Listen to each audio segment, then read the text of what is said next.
everybody, it's me, Ellie Belly. Welcome back to my channel. If you are new here, hi, hello, welcome. I think it's been about a year since I last posted. A lot has happened in the last year. I'm on my way to work, which you guys probably guessed it, is not where I used to work a year ago, because your girl switches jobs left and right. I stopped recording around the time where I got with my boyfriend. I stopped because I actually broke a piece of, I think it's an HDMI cable, I could be wrong, but I accidentally stepped on it and all the little prongs got messed up. Just recently I was like, girl, you have a phone.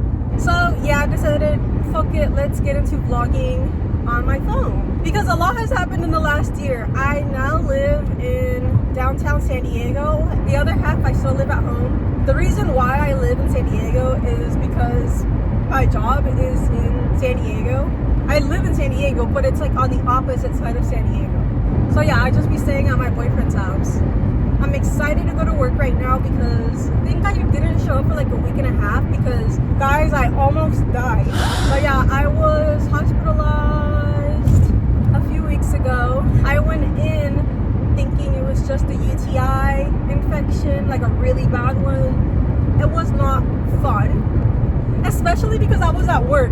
Luckily it was a weekend, and on the weekends I don't work alone, I work with a nurse. The nurse was like, hey, you don't look good, bud. I was like, I don't feel good. She told me to go to the hospital. I told her I can't, I have plans. Anyways, I canceled my plans. I told my mom to take me to the hospital when I got home because I could not drive. My mom was like, hey, are you sure you want to go to the hospital? Do you have a fever? And I'm like, mother, I never get fevers. Well, she's like, I don't know if we should take you to the hospital if you don't have a fever because they're not going to do anything. Because I've gone through this so many times that we already know what's going to happen. Fine, I'll give it a few hours. We'll see how I feel. She got a lot worse. I got a fever.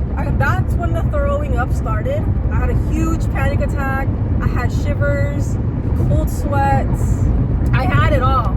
I felt like death the next day. And my mom's like, hey, we should go to the hospital now. And I'm like, I don't want to go now because now I'm throwing up. I don't want to be sick. I have a emetophobia. I don't want to be sick around people. That's embarrassing.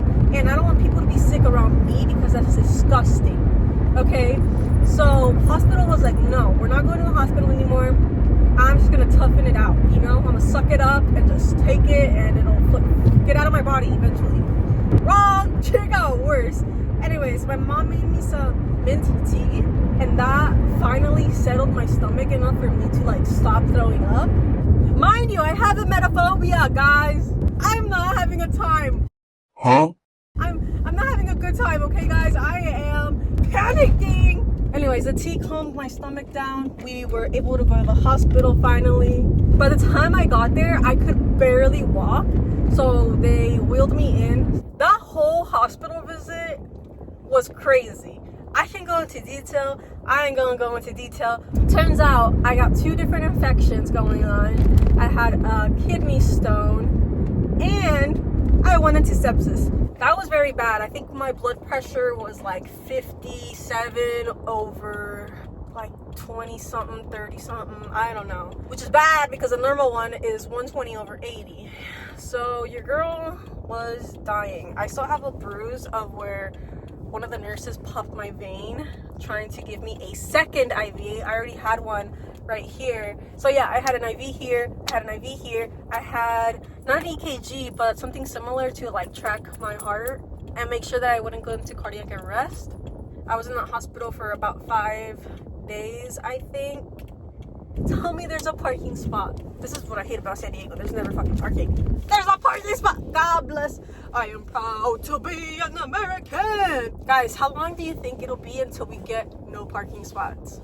Like, I'm talking about tiny, compact cars only parking spots when we all drive Tesla trucks. You know, like, when do you think that'll happen?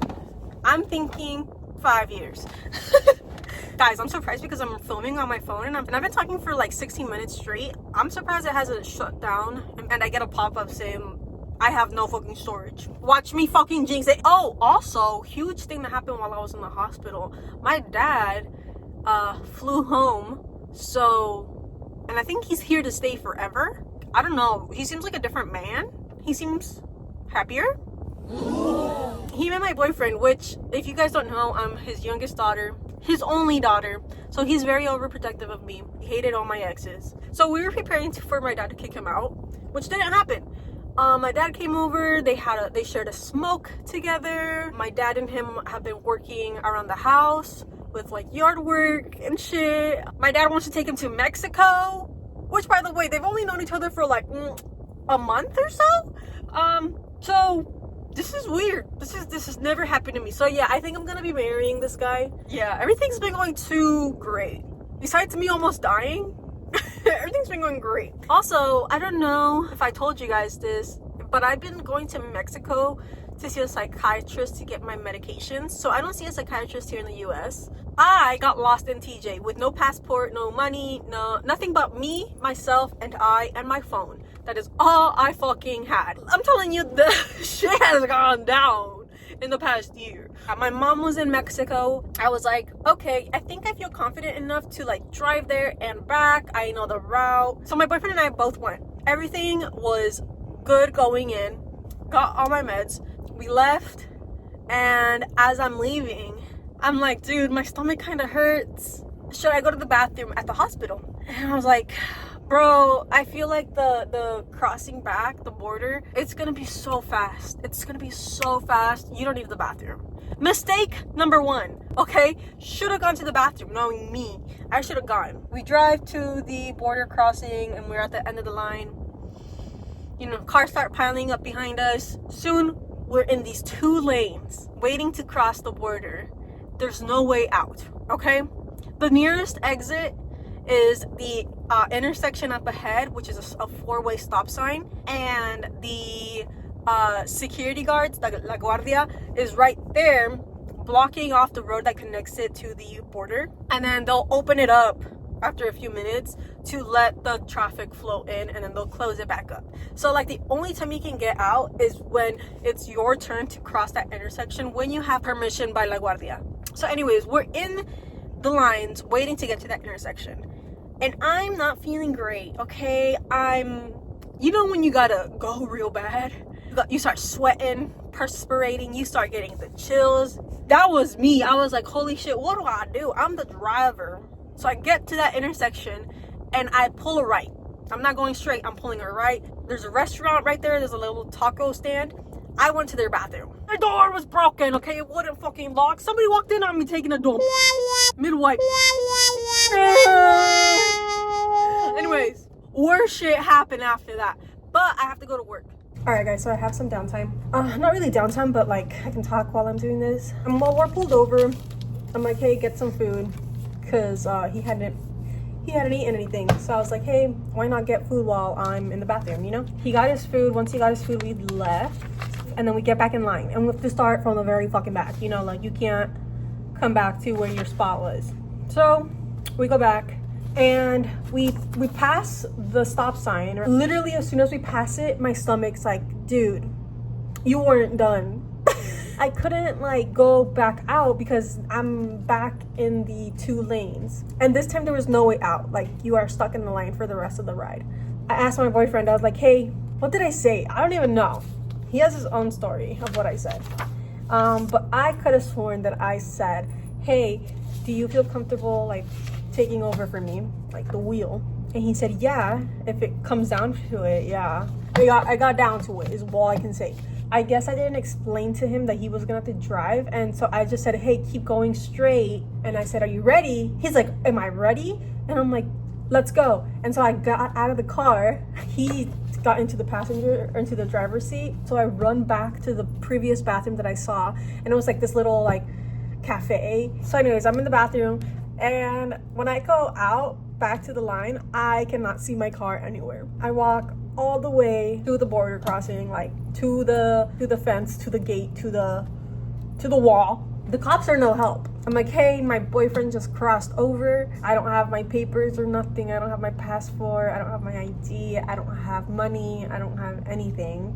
And they were like, oh, just get in the line to cross walking, and they'll be able to guide you and whatever. So I go to the back of the line, and as I'm heading there, I'm trying so hard to like not cry. I'm tearing up, but I'm not crying. I call my mom, and you're probably wondering, hey, why didn't you just call him? You have your phone, right? His phone died while we were at the hospital. So yeah, I couldn't call him. I didn't have a charger in the car either. So what he ended up doing in behind the scenes was he found a cop. He asked the cop where they sold chargers for his phone, and the cop told them to a pharmacy. He went to the pharmacy, bought a charger, went back to my car, charged his phone. So an hour later, after me panicking, after me getting in and out of line because I didn't know whether to stay in line or not, or if I should just wait for my brother to come over and deliver my birth certificate and everything to me, and pick me up. So like, I didn't know whether to cross or not yet. My brother told me to cross, but I don't know, something told me not to cross.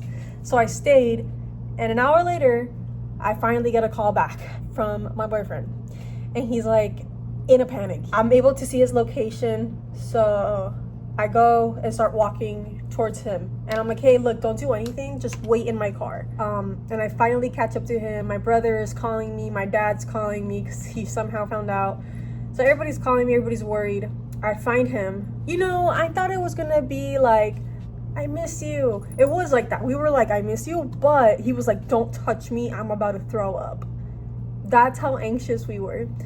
We both had a mental breakdown in the car. I couldn't stop crying for maybe like a day. Like I cried all day. Like I could not stop crying. There was a nice juggler.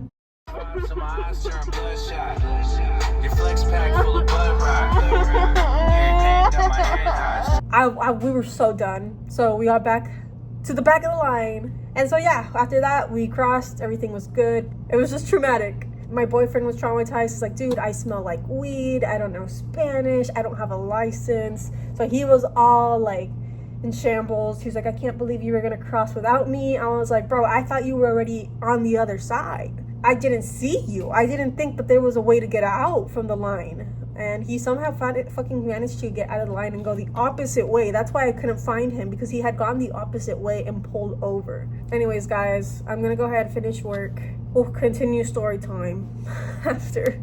Good morning, guys. As you can probably figure out, I got home from work and I knocked out. And I was the next day. And as you can probably tell, this is not my room. This is where I stay part-time with my boyfriend. But yeah, guys, that's pretty much the gist of what's been happening the past year. Anyways, guys, make sure to subscribe. That way you know when I upload next. I'll see you guys next time.